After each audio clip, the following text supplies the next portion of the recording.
you all. I am so happy to see all of you, and thank you, Suzy, so much for that reading start. And also, if you haven't bought a book yet, there is still time before the end of the evening. I think Marion still has a couple of copies. Yeah. One of the things, before we start the open mic, one of the things that I love about this book is the way the photos sort of go hand in hand with the poems and really lead you through the trajectory in the book.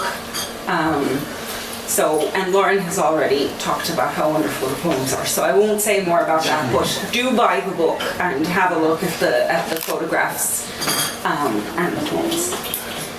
Okay, so I'm just going to kick off the open mic because I think hosts should be brief. If everyone could read for tops 3 minutes, we'll have time for everybody. And if you only have one poem and it's shorter than 3 minutes, that's great. You're being a great community member, so it's all good. And that is one of the things that we pride ourselves on, is encouraging each other, being good community members, and just being as supportive of each other as we can be. So, with no further ado, Dominic Taylor, will you start us off, please? Thanks a million, Dora. I haven't got anything new, so I'm going to read a little poem from my 2025 book, which Marion also has for sale down there. This is a sort of a tribute to the River Shannon. I recorded this actually as a spoken word piece with a soundscape. I created a soundscape of the river with it as well some time ago. So this is called Shan Awan. Before the Limnach there was river, water splashing, insects humming, birds singing, wind blowing through nameless islands and unbounded wet. It flowed fleece-like to the sea, unseen, unknown, only to itself. It revelled in the majesty of its domain, cradled the land in its arms and gave it life. As the wood-rigged boats slowly colonised the lochs and islands of the Shan Awan, it gave up its bounty. To invader and native it gave equally. Accepted the tribute of fools and wise men, hid the heart-stricken in the secret places between the rushes and the shore. Turned its water into bitter tears, but always cleaning, receiving, renewing, rippling across the surface of its glimmering waters. It remains river, old and new. Thank you very much.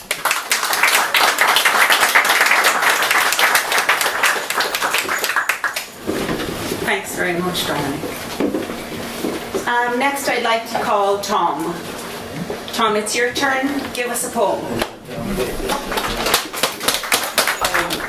I've made my way up here tonight because I honestly think it will be my last venture to a microphone.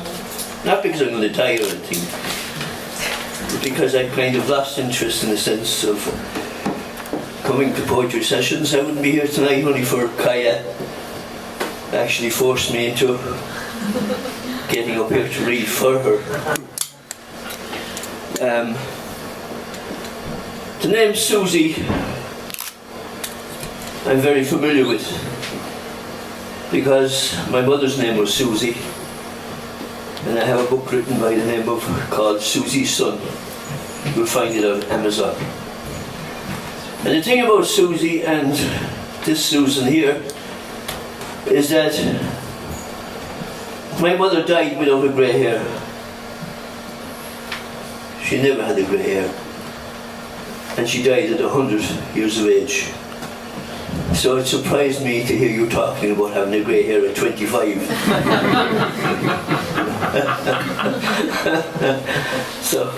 But I really enjoyed your stuff, Susan. Congratulations. When Dominic heard I was reading tonight, he said to me, "Tom, please don't disgrace us."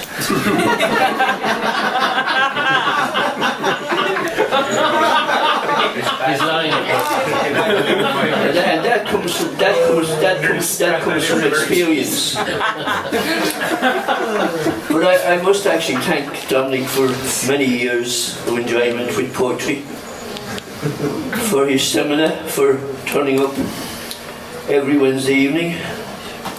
It takes a lot of work to do that, Dominic, and congratulations. Applause for Dominic's stamina.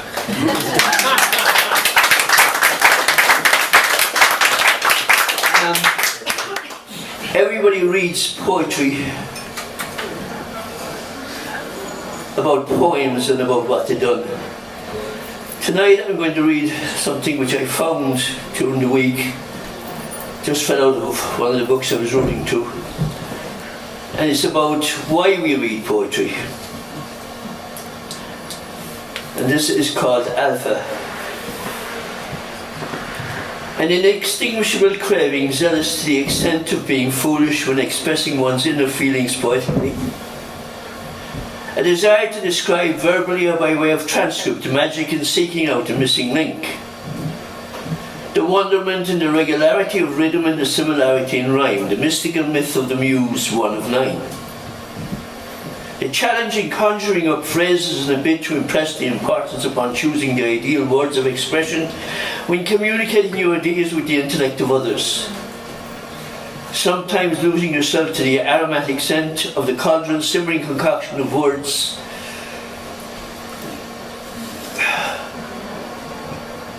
Enhanced by the essence of adjectives, verbs and nouns, formulating phrases of substantial abundance from the ever-parading alphabetical consonant and vowel. The beauty in the idiomatic parlance of speech, capturing one's imagination with its versatile mannerisms, adaptable and agile, fluctuating consistently with explanatory precision, culminating when describing the fundamental ingredients required to communicate universally. Capitalizing syllables, symbolizing words, unique in its own feasibilities, skillfully justifying technique, deliberation and distribution, rigorous in its determination to formulate avenues of understanding by providing the text, creating the cause, explaining the reason, generating dialogue by solidifying syllables, vowels, verbs and nouns, an alphabetical monograph, a sublime subject, subject to the scrutinization of all subjects with an inconceivable abundance of tributaries, manoeuvring constructively, fabricating a benevolent flow of literature beneficial to all, especially those seeking out the missing words, from the missing link from alpha to omega. Thank you very much.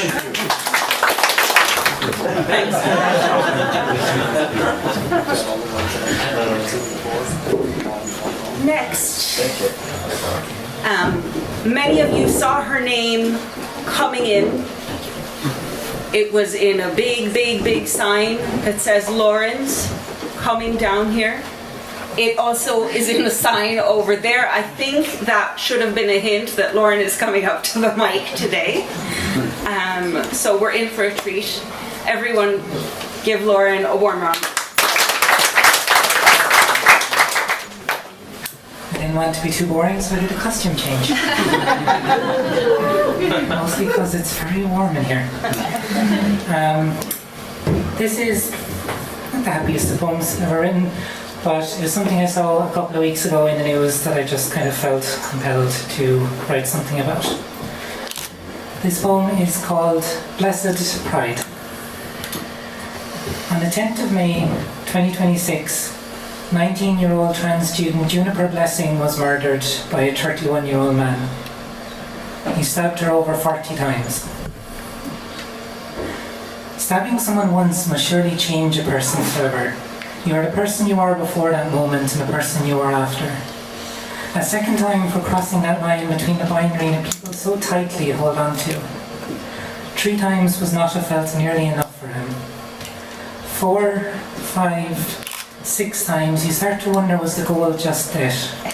7, 8, 9, after 10 times there was surely no chance of recovery. 11, 12, 13, 14, 15, by now maybe no chance of family or friends even recognizing her body. 16, 17, 18, 19, 20, and she had been pierced by a blade more times than years been alive. 21, 22, 23, 24, 25, her friends said she was so full of life. She was a soloist in a choir. 26, 27, 28, 29, 30, roughly the number of comments on her social media posts covering her death of people celebrating that I got through before I had to stop reading. 31, 32, 33, transphobia means a fear of trans people. I wonder, was he still scared? 34, 35, they say you shouldn't attack the dead. 36, 37, his hands must have been so tired by then. 38, 39 times, and every god that has ever existed, no matter loving or vengeful, must have surely bowed their head in shame. 40 days, Jesus spent in the desert to show the world the importance of self-restraint. 41 times, and he still does not stop. More than 40 times to punish our existence, to rid the world of a blessing. More than 40 times as a message that we have no power. That no matter how much we twist ourselves in an infinite number of ways to try and make our lives fit in a box safe enough for you not to kill us, you still will. Juniper Blessing was murdered by being stabbed over 40 times for the crime of existing. Who needs pride? They say. The world is already full of deadly sins.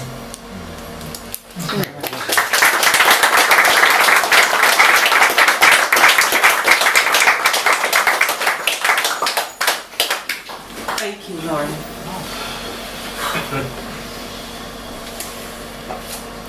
Because we all need a break, I'm just going to mention on an admin level the clipboard with messages for Suzy is going around, and with it is also going around the waiver for our video of the night. So please write something for Suzy and sign the waiver. It helps us with our funder. Thank you. I'm going to take a breath now.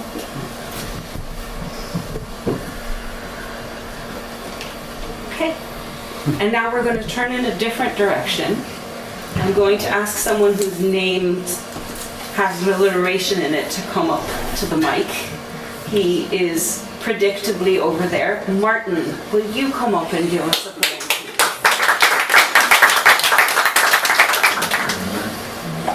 Oh, and next is another first-time open micer, which means let's bring the roof down. Joining us from the US of A, Berkeley, will you come and give us a poem?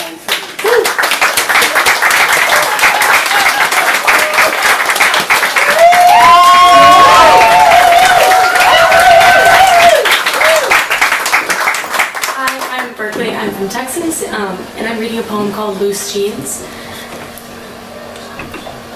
I noticed her dark hair, concealing sleepless eyes. A beautiful body, hidden behind baggy clothes and insecurity. A smile that didn't reach her eyes, because hard as she tried, she never seemed to perfect that aspect of her lives. I saw right through her intricate disguise, and the girl within, who she thought was so rotten she should shrivel up and hide, shone back at me, and I wished I'd simply let her live a messy life. One where she'd lose jobs, and hair, and friends, bleed more than she thought she could take, choose to love, and still die someday. But only after a beautiful life, washing the crimson out of those old loose jeans.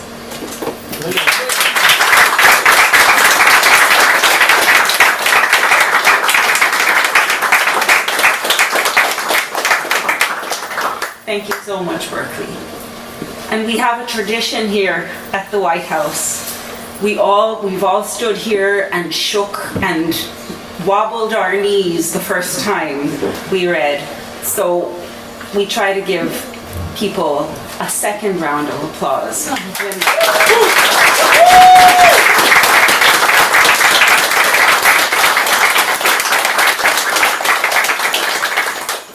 Thank you for reading for us. Next, I'm going to ask someone who is definitely in the room to come up to the open mic. But we may have to give a long round because he's a little bit trapped over there. Kieran, will you come and give us Thank you very much, Dor. I was in Easton's on Saturday afternoon buying some paper. I noticed in a corner a load of T-squares, and I was surprised that they're still in use. That brought on this poem. It's about making a decision to follow and study the liberal arts rather than a technical profession. And it's called Technicalities. Technicalities. Despite my messy thumbs, I loved technical drawing. I had 2 T-squares, the school one carved the U2 logo, a metal compass, solemn in the hand, the ledge sharpened just so, an adjustable set square, my Irish initials scored into it, and 2 tricky clutch pencils, one as a spare. We made cuttings into imaginary hills and filled imaginary valleys with the spoil to create a level road for notional vehicles. But I could relate directly to that surveyor, perhaps a man of military training, who set the road from Woods' pub to Ballymacmahon's Ballyborgle, dead level between mountain and Drumlin. Yet I found myself dreaming, did he love? In the decision of a moment that spring, I chose the river of malleable words over a technician's concrete precision.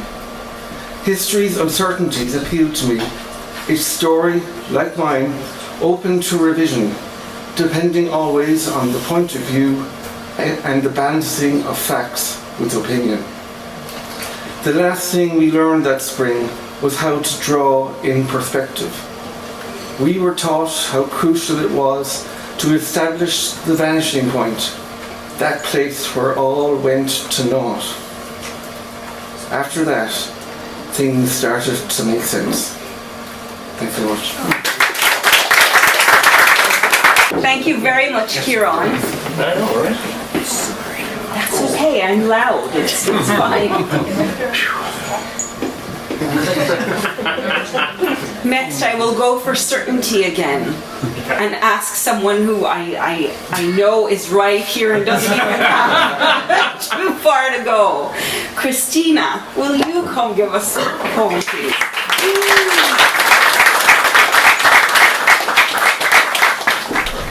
Hello.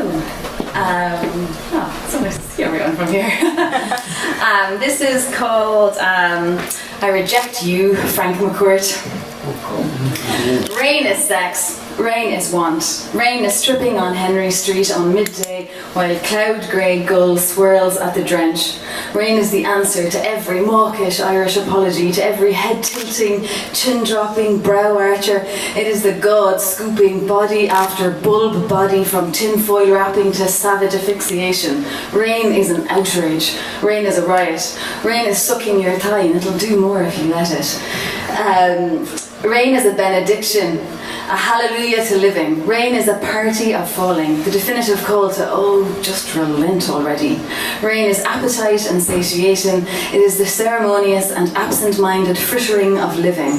It is ceaseless and unashamed, a hymn to the relentless divinity of now.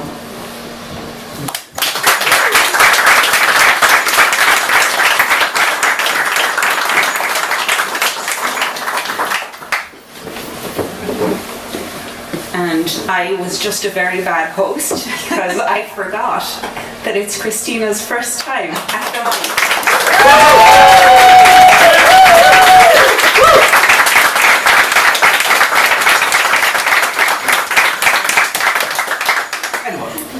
mic. It's lovely to have you with us. Christina showed up to Lime Square Poets online a couple of months ago, and on her first time won our winter contest. So, and ever since then I've been running into Christina on the bus and on the street, and so to me she isn't new, but she really is. Thank you for coming, and it's lovely to finally hear you. Next, another person whose first time it is not, but we are delighted to have you back. Peter Riley, will you come give us a poem? Okay, first of all I want to say I apologise for using my mobile phone. I'd rather read it from a page. But the printer wasn't working. So this is called a rural funeral, and it's about my experiences of attending a funeral in rural areas, predominantly West Limerick. On a cold winter's day, we stood outside a small stone country church with other mourners for company. Some a harlequin of colours, while others immaculately dressed in black. Strangers to us all, bound only together by paying their last respects to the deceased. Inside, the congregation compacted, sardine-like in the porch, cocks in ear to hear the priest. Occasionally interrupted by a distant lowing of cows, while funeral stewards' voices echo up and down the road, directing the traffic and having the crack. In rural Ireland, a village magically pulls together for the dead. Now, drowning in a mourner's sea can happen very easily. With orders to stay close to me is easier said than done. As waves of people push against you, travelling in the opposite direction, determined to get past, already having expressed their sympathies, while frail elderly women dart barracuda-like between the gaps. Alas, passing through this crowd seems an impossibility. Even Moses couldn't part this sea. Now, don't be naive by talking too long to the bereaved family. Just shake their hand, say sorry, and move along. You see, on this conveyor belt of grief, stealing time from others, waiting patiently in line, will simply not do. Remember, for the family, shaking hands provides some relief, although it's very tiring and may seem like an eternity. Well, that's my duty done. Until the next one comes. Thank you very much.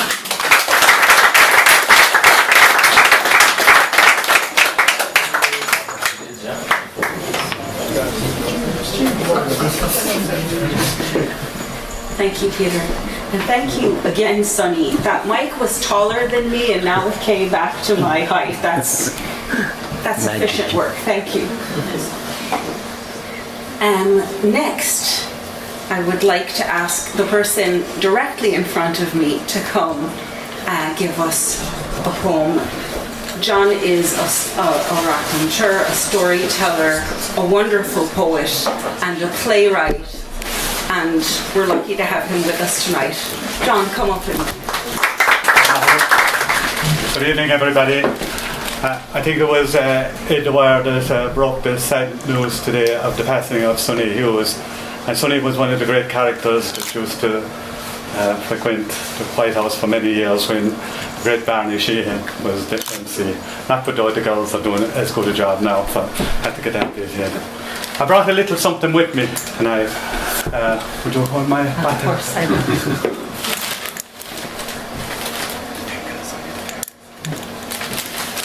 So, I brought this with me tonight. You all know what it is? No tree. I was afraid that you wouldn't know. Well, I was hoping you wouldn't know because I wanted to say I had a group of 5-year-olds the other day in Loughor telling them stories, and they knew what it was. But anyway, this is What is it?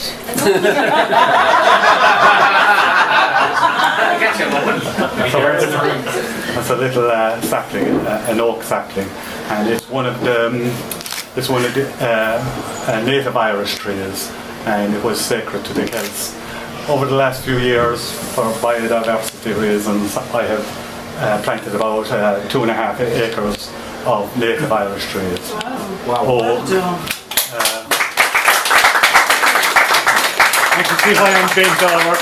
But, unfortunately, I didn't plant very many ash, but they've got to die back. But I'm just going to leave them and let nature take its toll. So I'm not Gay Byrne. I haven't got one for everyone in the audience. But if someone would like to take it home with them and plant it, but remember it's a baby now and it grows up. So you need to plant it well away from the house or from electric wires or whatever. And actually it's very easy to grow oak from acorns. If anyone takes a trip out the end of October, early November, out to the Clare Glens. You would pick them up and they'll even have sprouted at that time. Put them into a dark shade for the winter and just plant them into something. So anyone wants to take that? Will I leave it here with you? No. Of course, the Celts believed that the forests were alive, each tree with its own spirit. Those spirits were called dryads, coming from the old Greek word drus, meaning oak. But in the land of the Celts, the dryad became something more. She was the very soul of the tree itself. Born when the first sap rose, dying only when the tree fell. The Druids thought that to harm such a tree was to damage a living guardian. People left gifts at their roots: milk, honey, a braid of hair. Small gifts for the spirits that watched over the forests. The oak protected the brave, the ash sheltered the traveller, the yew held the secret to rebirth. Some travellers swore that they saw figures moving like the wind between the trunks, their eyes glimmering through the leaves. Even today, lone hawthorn trees stand untouched in Ireland and Scotland, believed to be the home of the fairy folk or the last of the dryads. To listen to the forest is perhaps to hear the whispered still. Remind.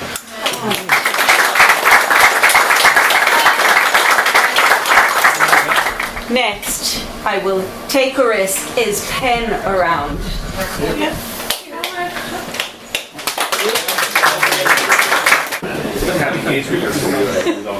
With all the talking, let me introduce Pen again.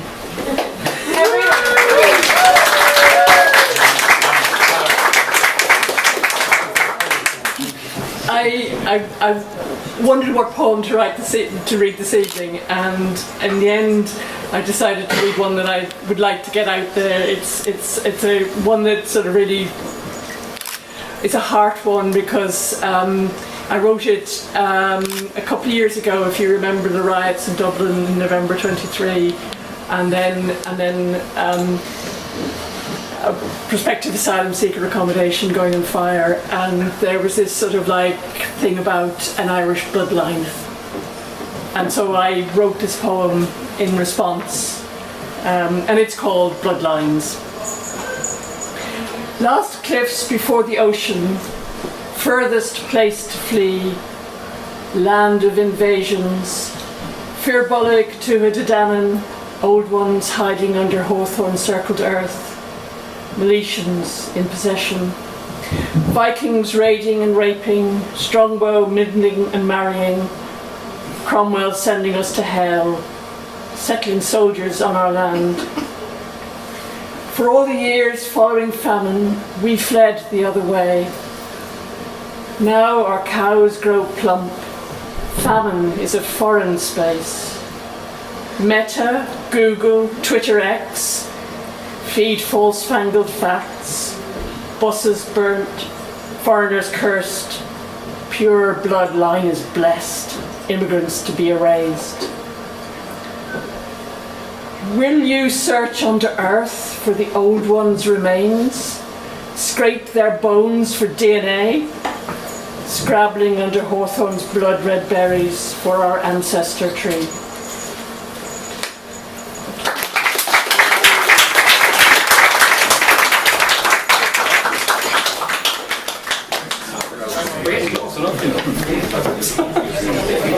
And thank you so much for that poem. Thank you. No, I'm not.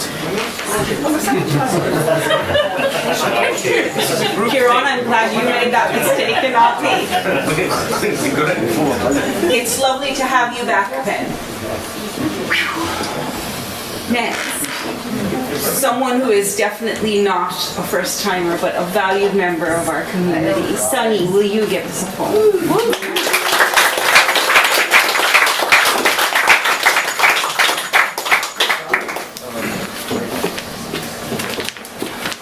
poem is called Saint Swallowed by the Sea.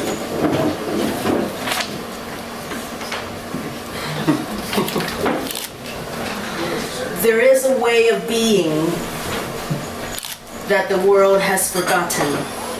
The care for a drunk friend. Sit with them all night. Hold them in your arms until dawn. Ask nothing, take nothing, until they are sober enough to find their way home. Choosing to hold dignity, care, protection over consumption for any human being, vulnerable or strong. I didn't call this sainthood. I didn't know it was exceptional. It was ordinary to me, the same way I gave, lived, and loved. But the world I know now has lost this, replaced with normalized predation. I watched it happen, I lived it.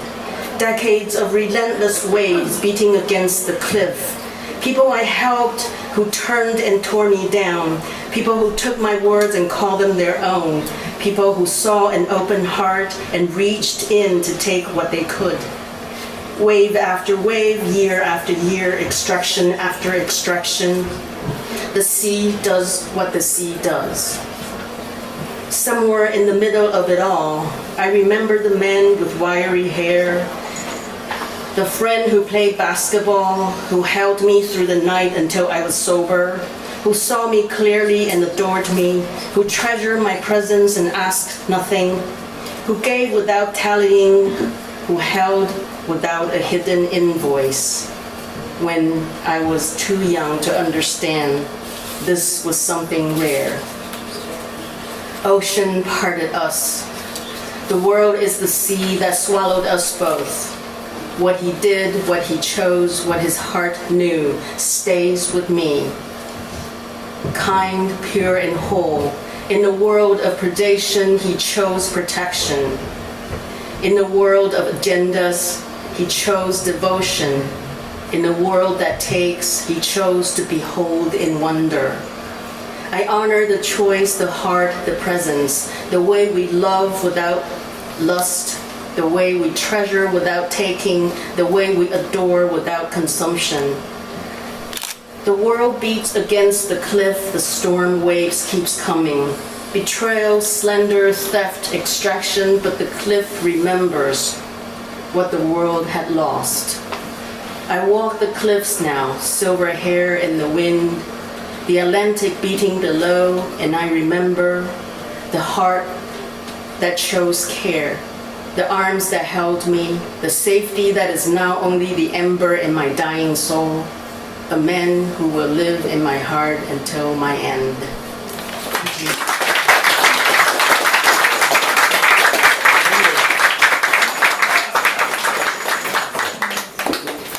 Thank you so much for that, Sunny.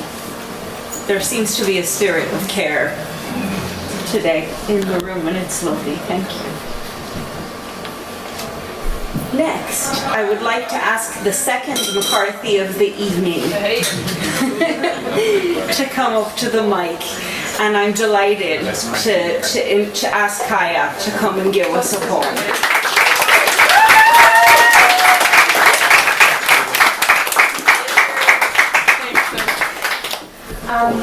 Hello. Suzanne had a wonderful poem tonight about like the fear of growing old, even though when you're young, people will look at you and they'll laugh at you and be like, what do you want about? But in March I turned 19.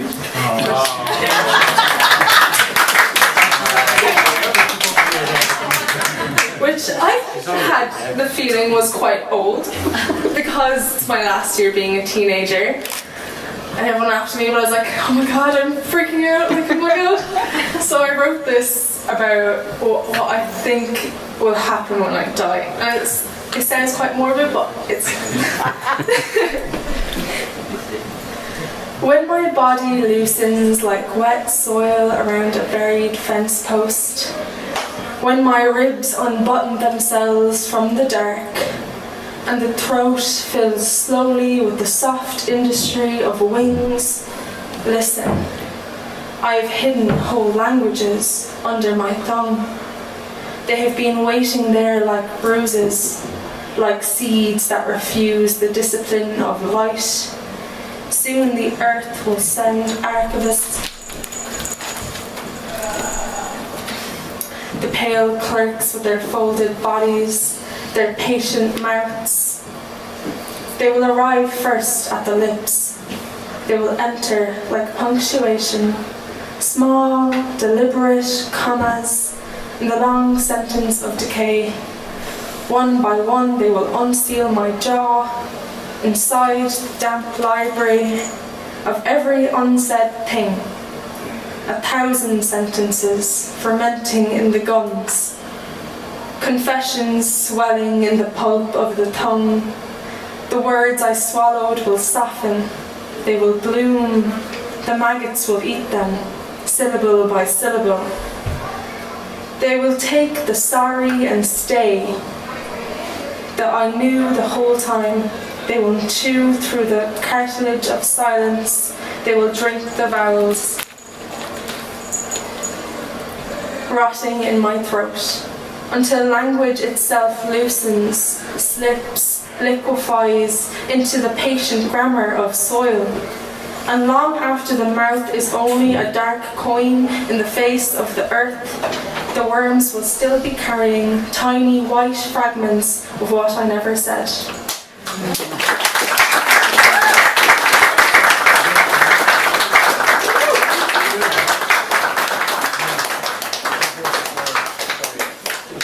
I really enjoyed that, Kaya. Thank you. Next, a poet whose work I've had the privilege of enjoying for, I think, about 6 years now. Marie Studer, will you come up?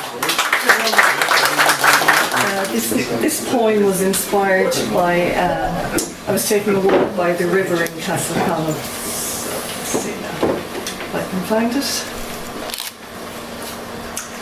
So the title is May Hope Be the Thing with Feathers. Before me, a line of fluff scuttles on the mile path. I almost catch up to a brood of ducklings slicing through a gap as a walker reels in a barking spaniel. The orphans slalom in callows and in moments beeline to the lullaby of the Shannon's flow. Overhead corvets squawk, sweeping in and out of crowns, shoring the whining of chicks.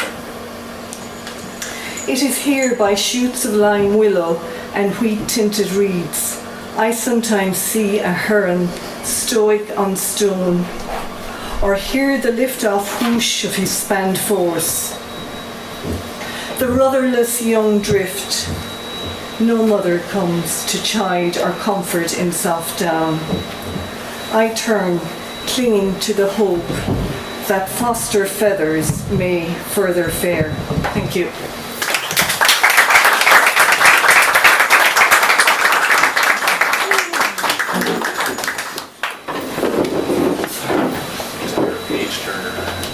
Thank you so much, Marie. Don't sit down. You're I'm ready. Next, the man with the hat, the lovely Stephen Roach. Thank you.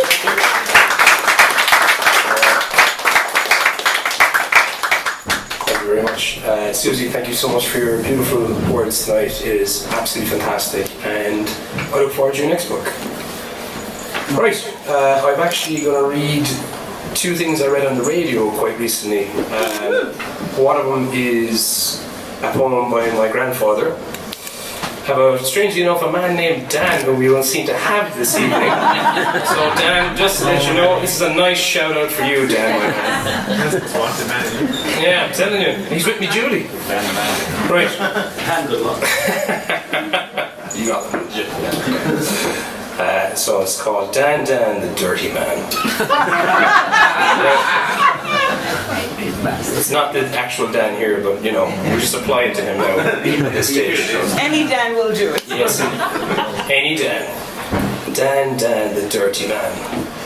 Washed his face in a frying pan. combed his hair with the leg of a chair. Dan, the dirty man. That's it.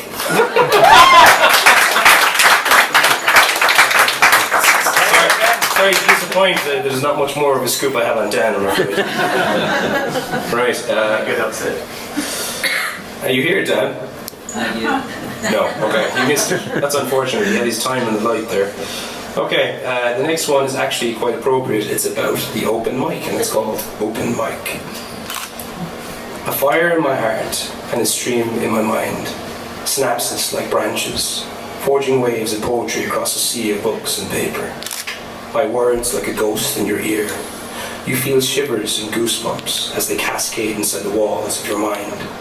They take you by the hand and start painting you a picture, one that moves and breathes life of its own. All of a sudden, the strangest feeling begins to loom over you, a sense of grief and a want for more, all while knowing this is all coming to an immediate end. I finish by saying thank you, and with that, one journey ends, and as the next speaker comes up, another is about to begin. Thank you.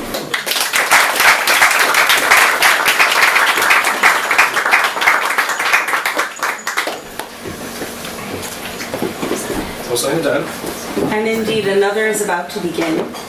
And Sonny, you're going to have some work ahead of you. Because the next person also has a lovely hat. And yes, and a nickname, Mr. Lego. Come up to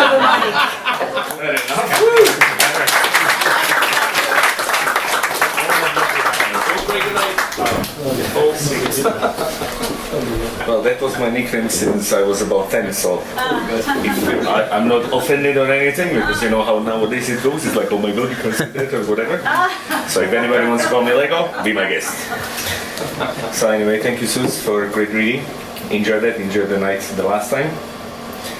So this one I called Struggle, but I think it's more like a reflection of like when you stop in time and you start thinking, and thoughts, emotions, everything comes to you, and like even if it's good or bad. So it could be kind of funky, but like, you know, that was yesterday when I just kind of had to stop in time and think. So this is called Struggle, but I think that the name should be different. Life. What is it? No one knows. We win, we lose. Only closer to our news. Father Time, Mother Nature. You cannot beat that. We wish, but we ain't fish. End is near, all is clear.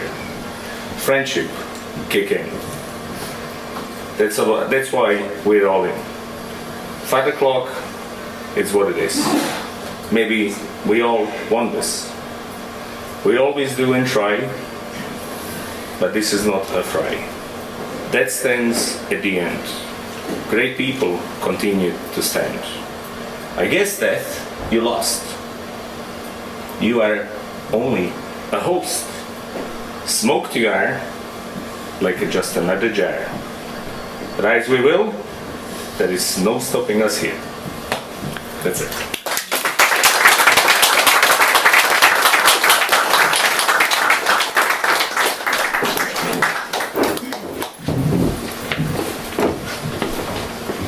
Thanks very much, Matthew. I love seeing you two there. Thank you for coming. I'll bring a hat next time and I'll return the favor. If 37, I'll donate you one of those. I need to make an inspection though. Thanks. Next, Charlie. I saw you earlier. Will you come up to the mic and give us a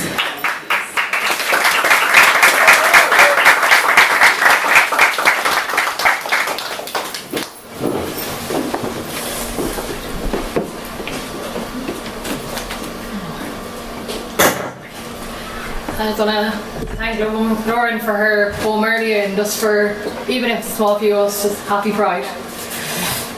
This poem.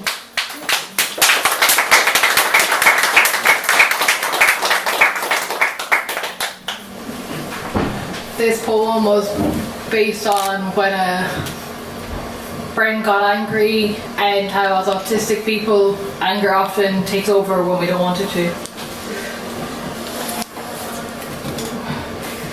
The world turns autistic people into angry, resentful people.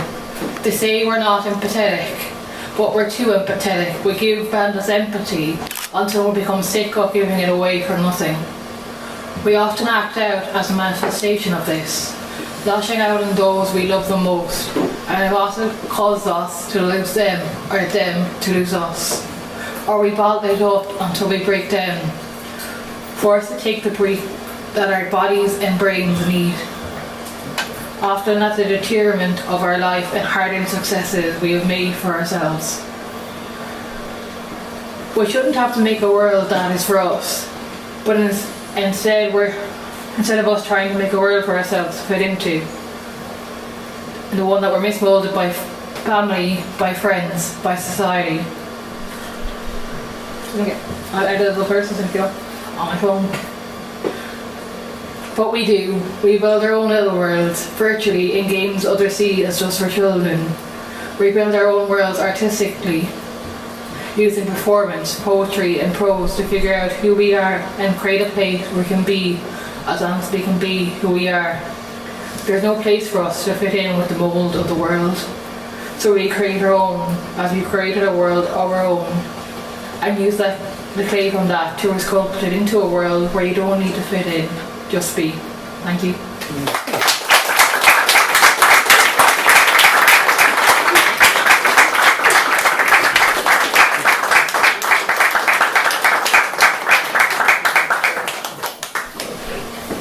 Thank you very much for that, Charlie. Next, Maria, will you come and give us a poem? Hi. Super nervous, first time. I've never read a poem ever in front of anyone, ever.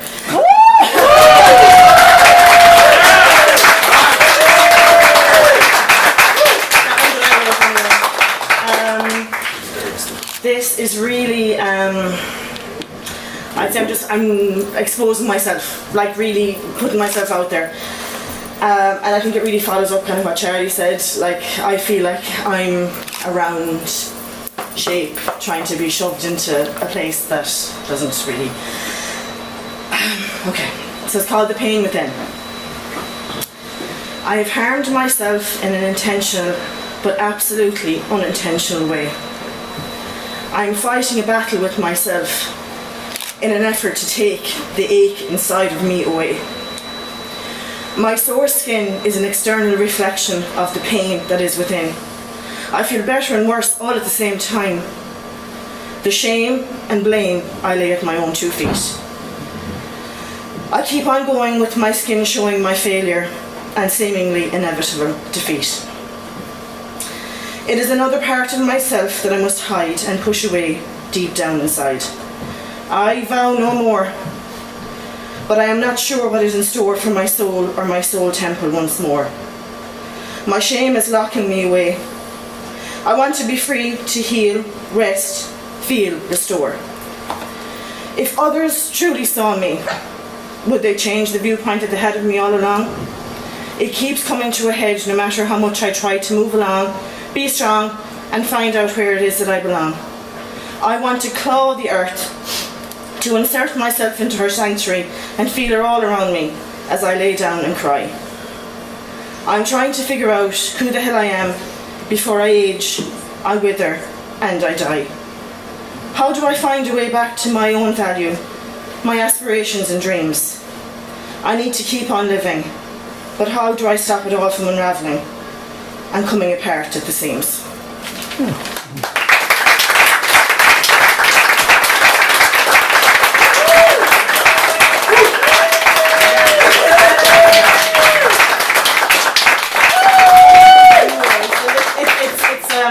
A little bit more uplifting. It's called Alive. The sky is grey and I'm sitting here feeling deflated and alone. I don't know what to say anymore or what to do to raise the tone. In a split second my life changed and I will never be the same again. Life is going on all around me, but is it all just pointless? I breathe. and count to 10. I miss the old me, but that woman is gone. She's just a memory now. She evades and escapes me. Who was she? And why did she take a bow? She exited stage left, and the new me entered without a script or an understudy. Dazed and confused, I stumble along, winded and all bloody. The wounds have healed now, but my heart doesn't seem to be able to heal or forget. I'm going to try to focus on the future. I'm lucky and I need to get my feet wet. I will get used to this version of me, and I must remain strong. I will fake it to make it. The sun is coming out and I will play along. I am strong, I am here, I am alive, I am a survivor, and I will revive, come alive and thrive.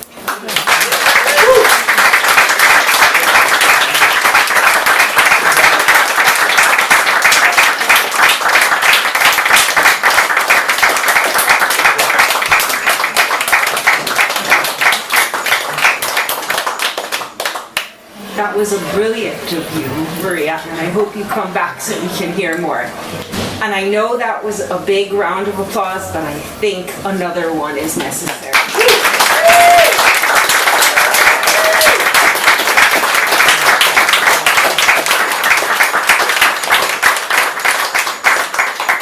Thank you. Next. Oh, I see you, you're there. Definitely the next person is here. If I can ask Beck to make his way up to the mic. Susan, love your poetry.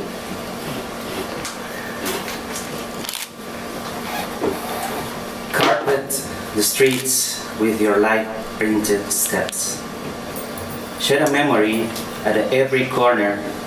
Slip another 4 into your shirt's left pocket.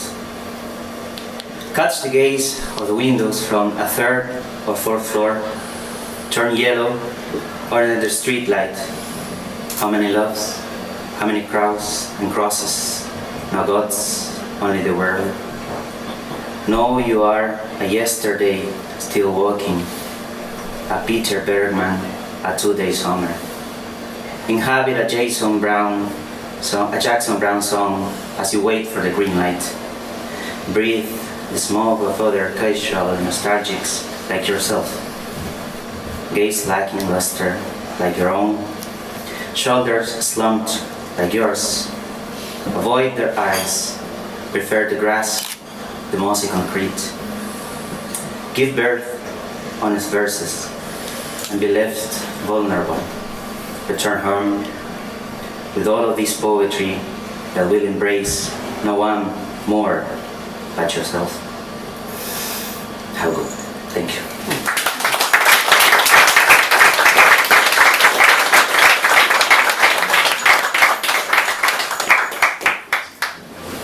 Thank you very, very much, Beck.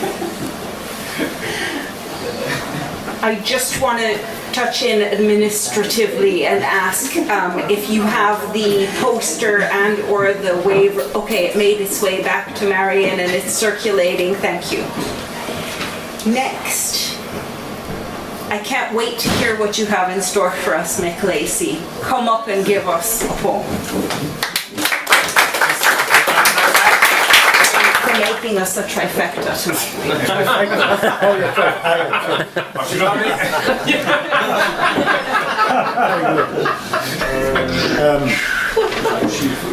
This is a romantic poem. I'm not very romantic. I'm very bashful and shy.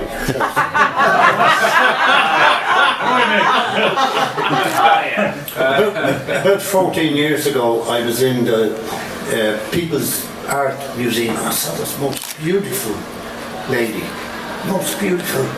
So I went over to her and I said, "Would you like to go for a cup of coffee?" No. She said, no. She said, "I'll go for a glass of wine." I said, "Great." So we met. She had a glass of wine, then she had another glass of wine, then she had a pint of Guinness, and then she had another glass of wine, and then she got down.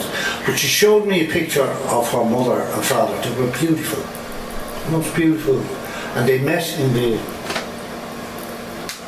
Atlanta. Was it? Sorry. Wrong glasses here. They met in Limerick Stella Ballroom.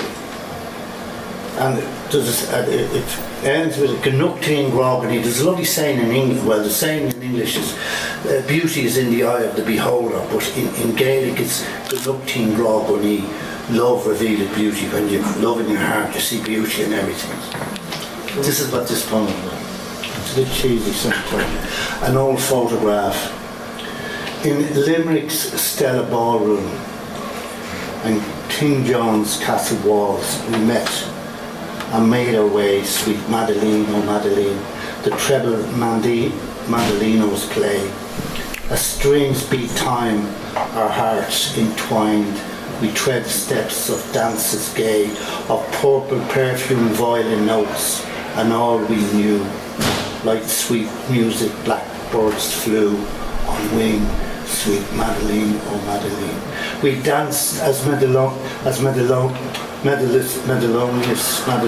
play, and in your eyes I saw the stars of life's untelling years to come, of unborn children's names unknown, already written aeons ago. As innocent thresholds lifted once, sweet Madeline, oh Madeline, and young as you and I we walk and talked of sweeter times to come, and yet we waltz through life's amazing maze of love and pain, forever as one, Canuctin Grogany.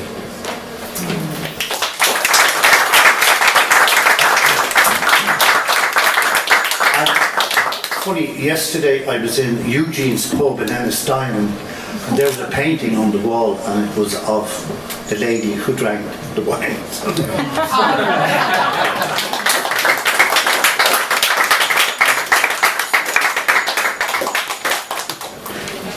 For those of you who haven't been up here yet, do you know that show where you have to like walk around poles and then things come and hit you on the head and then... Yes, that's what it feels like up here tonight between the chairs and the mic and everything, so something to look forward to.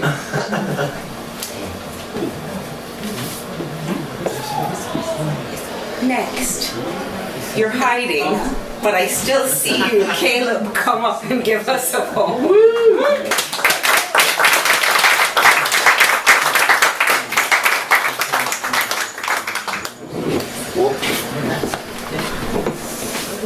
Thank you so very much. I might be so boulder dash to read 2 short poems. I was visiting family in Tralee this weekend, and as any good Limerick person who finds himself in Kerry, I ended up in Ballybunion. And my nan was there, and my nan's been a Good Island field woman. She's been there since 1963, and she was just telling me all her memories and her connection to the place. Her dog's name's Bally, by the way. That's such as the connection to Ballybunion. And as I took a very hungover bus home to Limerick, this poem emerged, which is not done, but I'm giving it the best shot I've got. Usually you find out the mistakes when you read them in front of about a dozen people, so it's got time. Strange still this morning as I passed by the window, the radio newsman announced just by chance that time is running down on all of us. Never news to me that time is running down, but now I imagine the world in disbelief, disjointed by the temporal fate which we now all feel in our homes. Some have adjusted well, have made solid plans for the future, and consider if time is in fact running down, then time spent well is a noble plan. Others have panicked, for the want of settling affairs has meant that if time is money, time running down means breadwinning endeavours are all in the can. Lack of deadline has offered those a chase to let their families know that they are loved, and others fear when time runs down, no one will have ever loved them. People have turned to poetry now. Poetry like time runs down the page, line by line until it meets its end. Poetry has been called dead for years.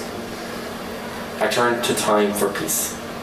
Let it run down my memories, my dad's smile, cheap Italian lessons, and the first pang of sympathy I felt when I saw her cry. Time is running down on me, leaving me without the voice of people I miss and with the pain I've given to others. I'm not scared, and nor shall you be. Time has always been running down, flying by and catching up on us. This is the universal truth I give to you. The time is running down. Don't let your time run out on you. Thank you.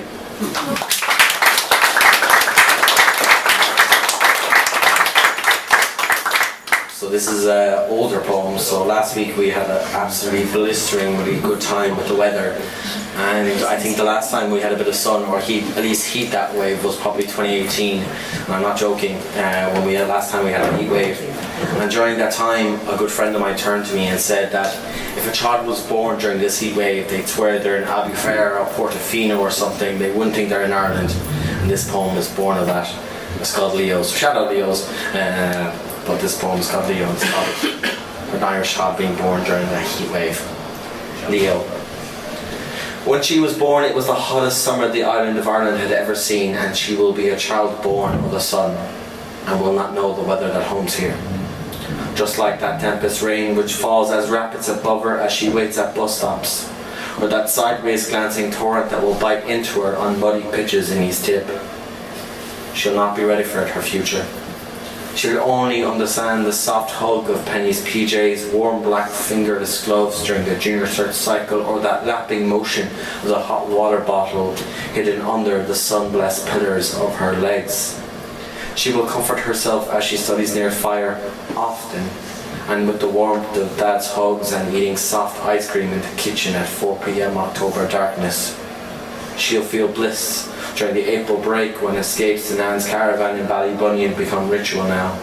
She'll feel home here, almost fresh in the hot brevity of Irish summer. And while hypnotised by streaking rainfall sliding down the car window, she'll think back and wish for those softer days. That is her future, however. Now she rests in easy warmth, cooed by the electric hum of the modern fan, and calmed by the soft static of the baby monitor, inured by the sight of a figure she'll eventually call mother, but now will only understand the bond she has, and comprehends, yet doesn't, love what she holds for her.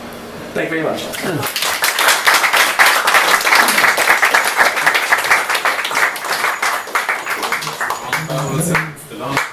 Thank you so much, Caleb.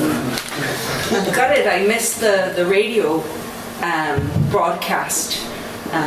Sounds like you all had a great time, and I would have had a great time. Speaking of time, I think it was 2 years ago. Please don't tell me it was 3. I met Emmy for the first time. And so glad that you're still coming and we still get to hear you, and I hope to be there on the 18th of June at 7:30 at the Wickham. At the Wickham. I'm not completely senile. This is wonderful. What's going on tonight? And on that celebratory note, Emmy, will you come and give us a call?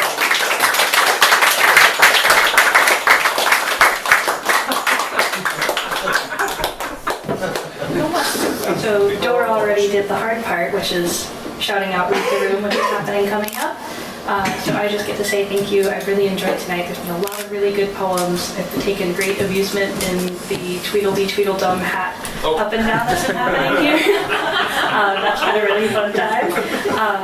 I have 2 quick ones here. I have a lot of affection and probably rightfully placed intimidation of Irish youth. I was recently in Dunleary near the sea, and I saw some teenage boys who were going swimming. It was like when we were waiting for summer to come, but it wasn't quite here yet. So this is called Lads.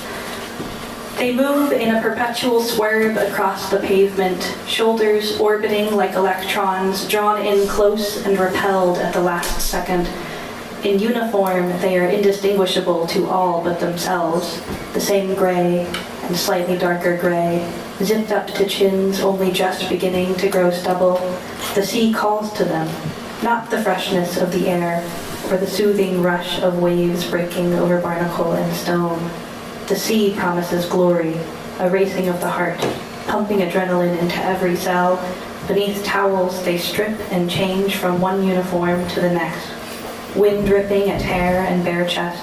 Shoulders, now skin, orbit closer in the cold air, but still do not touch. The ritual begins. A volunteer or a sacrifice? A smoke, a scream, the arch, the fall, a crash into the glacial darkness.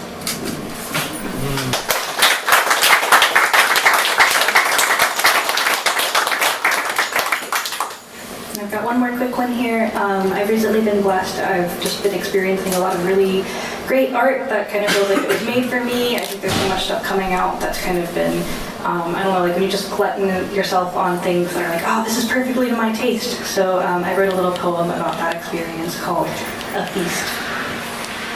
My heart is so stuffed full it cannot beat. Ventricles squeeze around words, push color and sound through vessels meant for blood, but instead rich with shed tears and longing.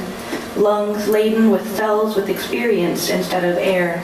Synapses unwind and worm their way through the canyons of my mind to reach and touch and feel the world. A banquet table, every soul a chef. Thank you.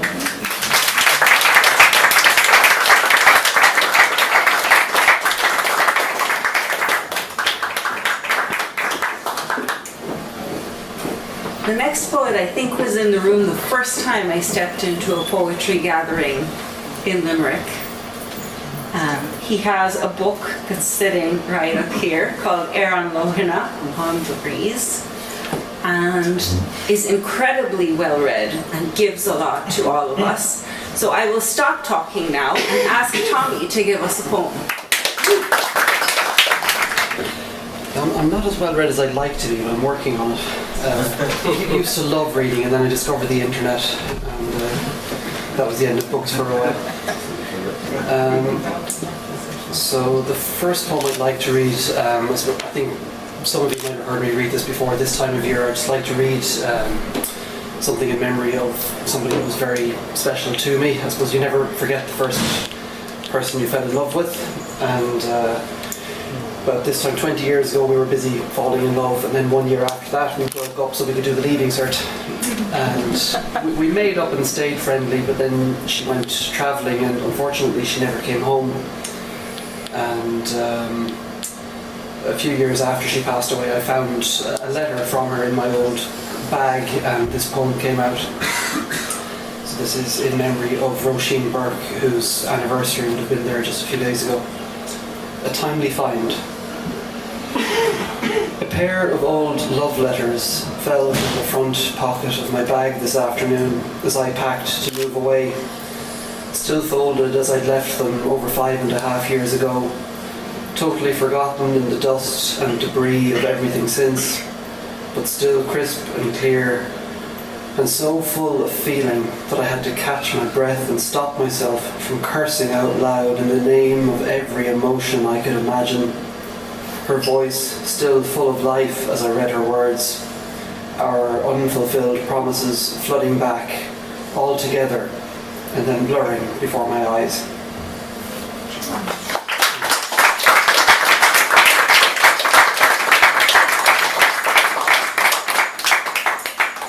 So yeah, that one probably was written around sometime in 2012 or 13. This one came out about 6 weeks ago. It still needs a bit of work, but April and May were a bit mad. I started a new job and my daughter turned 5, and then my grandmother passed away, and then we had an anniversary of the Gaelic Football Club. So there was a lot of kind of momentous stuff in my little world happening at the same time, and then this poem came out of it. We're working with the title at the moment, Clubmen. The photos on the walls were all old men, lined up along pitches or stiff and posed on benches or in rows in the clubhouse, often with trophies propped in front of them. Some styled with perms or Bobby Charlton-esque, hair hidden under helmets with no face guards, hurleys crossed, faces pointed towards the camera or turned away to check on children joining in. The list of names familiar. Fathers, uncles, big brothers, boys on my team, or former neighbours. Heroes of old, half-forgotten games, but mostly strangers to a young lad's eyes, one who'd yet to learn how fast time flies. 3 decades on, I paused to look again at the pictures that no longer seem so high or up above on corridors when I returned to meet with ex-teammates, old friends. My face among them in more recent shots of footballers, camogie teams, hurlers, new generations who went strides further to glories that those old squads never got. Reunions organised to celebrate the memories of our exploits that first year we all copped on and got ourselves in gear, with coaches focused on making us great. Roles all reversed, and we're the old men now, when future stars look up and our faces gaze down. Promote.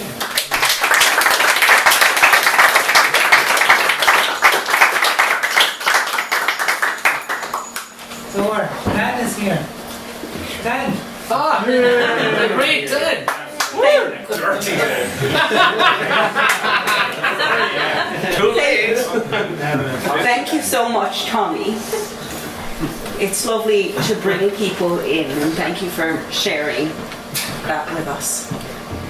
And next, it is a momentous time in the evening. Dan! Sorry, it's because someone in Mexico broke my nose 3 years ago, and my lawyers were calling me today for really for the money, really. So I will write a poem about that in a long time. Okay, so I will read one poem here about a girl that I was dating a long time ago when I was an idiot, and I didn't want to let her go, so I was about to propose her, but suddenly I watched The Lord of the Rings, and I did understand that that wasn't the way to keep her with me. So this is the poem. It's called Gollum. My precious, my little precious, what can I say to the light that watches? What can I tell you? Gollum! Gollum! The one who speaks is the one who must not possess you. Yes, possession is wicked. We knows that, my precious, we knows. But the precious is so very precious. A ring, only a ring, small, bright, quiet. Yet, if you wore it, you will be mine, yes, mine. Bound like a secret no river could wash away. My precious, you are my precious. Gollum. The river sing, yes, sing, and she smiles. She doesn't know how the ring is, how I ask for her, and how I keep her forever. And when the precious rests upon her finger, then she will be mine, yes, mine. Gollum.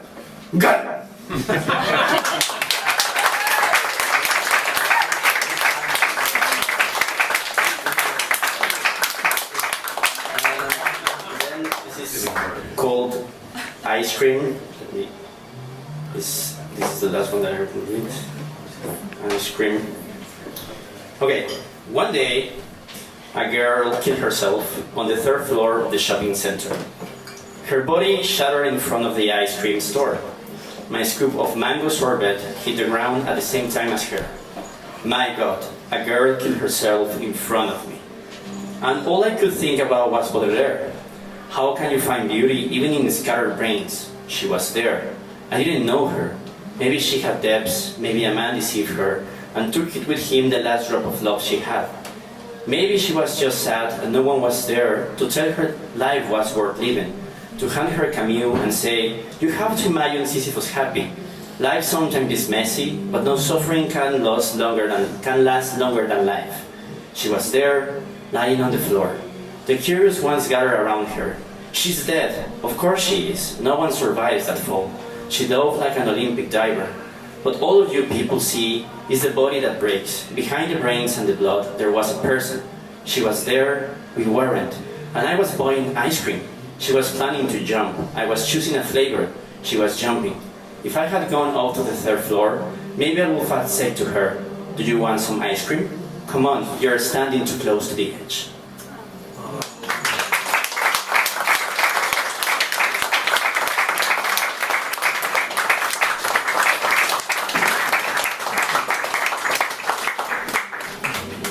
so much, Jen. That was definitely worth waiting for. Thank you. And it's his first time at the mic, so...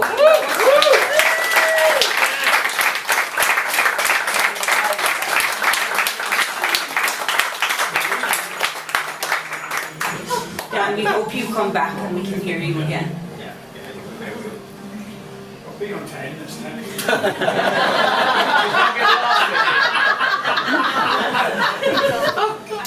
I won't be greedy, but we have one reader left. And usually I say it all starts with you, but tonight it will all end. Tonight will end with you. Edward O'Dwyer, come give us a hand.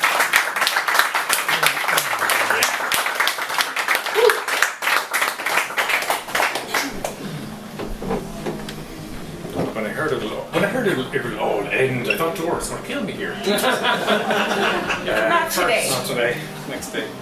All the young people are reading about getting old.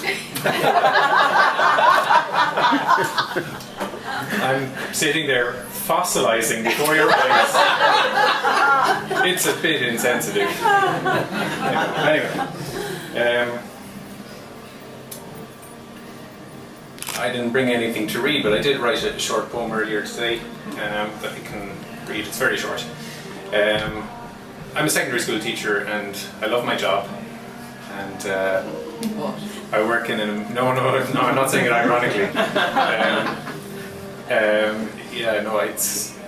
I feel blessed to work in the school that I work in. Give it a little context. So, last week, somebody burst into my classroom, somebody that I taught in third year, and she just said, "Sorry, you never told me you wrote books." And like, before I could even respond, she was gone. And she burst, like it was so abrupt, she might as well have come through the wall. But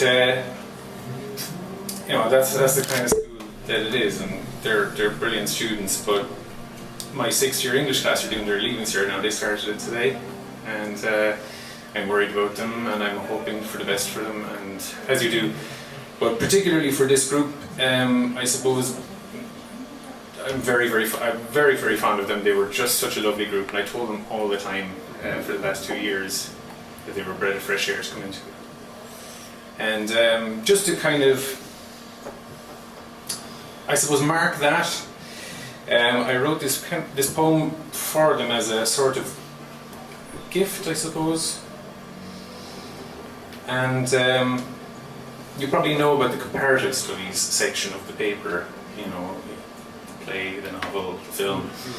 So the poem is called Comparative Studies, and their comparative course consisted of Claire Keegan's Small Things Like These, John D. Keane's Scythe, and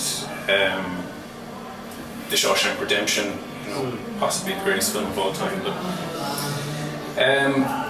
so yeah, I called the poem Comparative Studies, and it's for that class. Actually, one last point.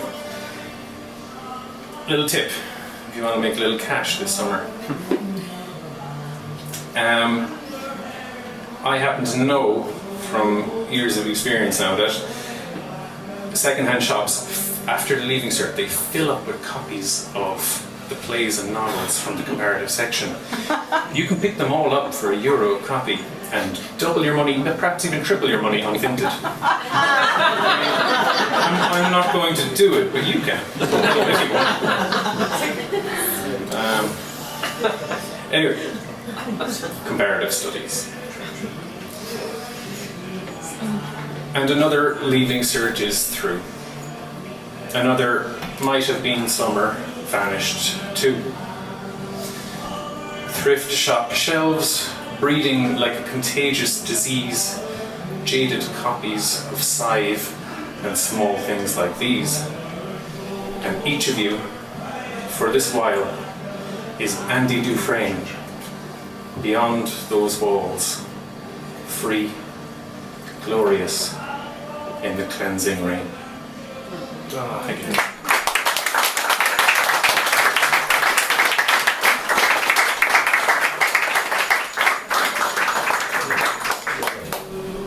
Thank you so so much, Edward. What an end. Thank you. And this brings our evening to its conclusion. However, I'd like to start wrapping up by thanking Suzy for the wonderful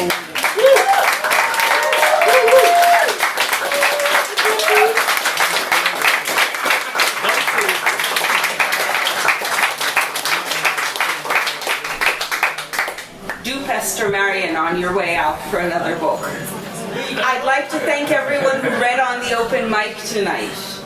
And I'll read all the names and then we can give a clap. Dominic Taylor, Tom McCarthy, Martin Murphy, Lauren McNamara,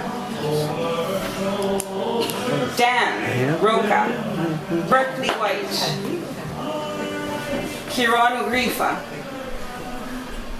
Christina Cardi, Peter Riley, John Carew, Penn Fitzgerald, Sunny Wang, Kaya McCarthy, Marie Studer, Stephen Roach, Matthew Lego. I'm not sure what your last name is, so I've given you a new one. You're perfectly fine.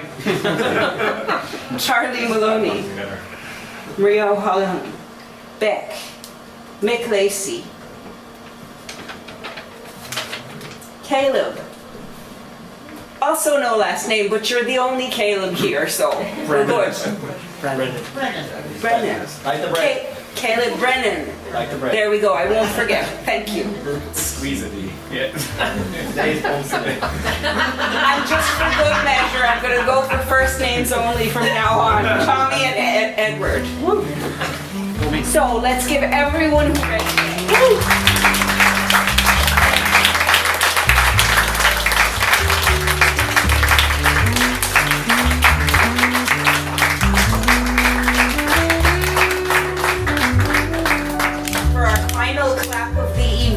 Just to cool down our palms, let's thank, again in a group, Pat, Dominic, Marion, Lauren, and Sonny, and everyone who helped make tonight happen, including Creative Communities Grant in the Limerick Arts Office.